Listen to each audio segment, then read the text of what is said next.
Hey, welcome back to Upstate Speedtests. Today we're going to go pick up a Verizon home internet. The website offered it to me, so I'm going to get it, hook it up at my parents' place, and test it out for you guys. So let's get started. One eternity later. All right, leaving the mall now. Got my Verizon home internet box right here. Took them a while to activate it because it kept rejecting my address for some reason, even though online it gave me that big green banner that said I was eligible. So yeah, not the smoothest pickup, but I'm sure it could have went much worse. All right, so we're in its designated location now, and we've got the Verizon Internet Gateway box here. Let's open this bad boy up and see what it's like inside. Looks like there's a little tape on the bottom here.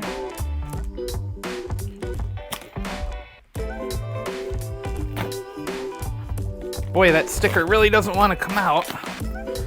There we go. All right, let's open this up and see what it looks like. It's pretty cute. I think this is the older generation of the box. Got a little link button there. Let me make sure I'm not going to give away any barcodes on the bottom here. So on the bottom, you do get 2 Ethernet ports there and Ridge events. So yeah, I think this is the older generation of this box, but for C-band and it's capped at 300 megs, it should work fine. We did pick the unlimited Home Internet Plus or Premium or whatever the heck they call it. Maybe I'll put the right name on the screen. But yeah, this should do just fine. So I'm going to set it up and then we'll run some speed tests and see how it compares to the existing T-Mobile box. Now, T-Mobile, this location's had T-Mobile home internet for 2 years, and when it first started out, the speeds were great. We were getting like 200 to 300 down here at times, but now it seems to pretty steadily be under 100 and sometimes even lower, like under 20. So let's hook this up and I'll do a T-Mobile speed test and then I'll do a Verizon speed test and show you guys the results. So yeah, let's get started. So here's the existing T-Mobile home internet box. It is a newer version, but not the newest. The old one actually died recently, so we went and got the updated version. Very close to a window here so that it gets the optimal signal. And of course, you gotta have your platform of Apple boxes to boost that height. All right, so ignore my very, very dirty iPad screen, and we'll run a quick T-Mobile speed test here. T-Mobile, of course, running on ultra capacity via the home internet box. And it looks like we're going to get less than 20 down as a plethora of notifications roll in. So 54 millisecond ping, 15.6 on the download. The loaded ping time is pretty atrocious at 911, jitter at 21. The upload is at 12, which, you know, I guess whatever, that's fine. So there's the T-Mobile results, and now I'm going to hook up Verizon, and we'll see how it compares.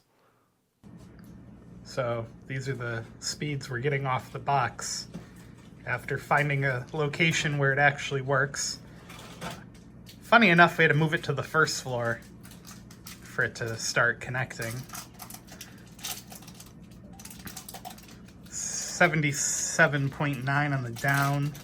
The loaded ping times are a little high, but I'm sure that'll improve. Jitter at 1. So there you go. All right, guys, it's a couple days later now, and this thing is an absolute beast. I don't know what kind of antennas are inside of it, but it's been consistently pulling 250 to 300 down.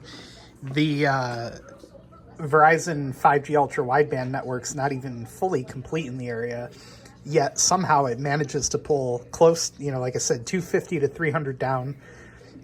My phone doesn't even come that close to it. So it's a busier time of the day right now. This is the Verizon home internet box on the right. This is the T-Mobile home internet box on the left. The T-Mobile box even has a slight advantage because it's up on the second floor.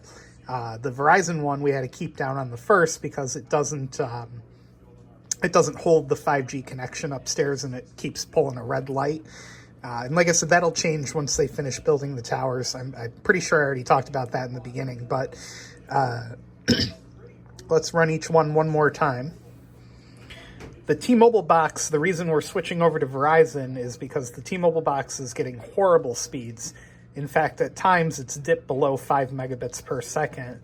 The Verizon box has consistently been faster, although this test is going to make a liar out of me.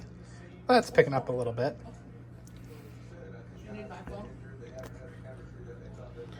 So, yeah, like I said, busier time of the day, but outside of the busier hours, it's been pulling 250, 300 pretty consistently, and, you know, the network's not even finished, so. All right, it's a couple days later now. We got an iPhone 14 Plus over here, iPhone 13 over here. The 13 is still connected to the T-Mobile home internet. The 15 Plus is over on the Verizon home internet. And this right here is why we're canceling the T-Mobile home internet and switching to Verizon now that it's available. These speeds are extremely consistent, unfortunately, on the T-Mobile home internet these days.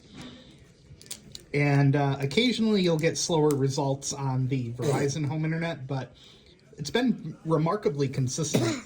I would say I would say off-peak hours, it's been pulling 300 consistently. Would you not stop? And yeah, so there you go. The official speed test ruiner.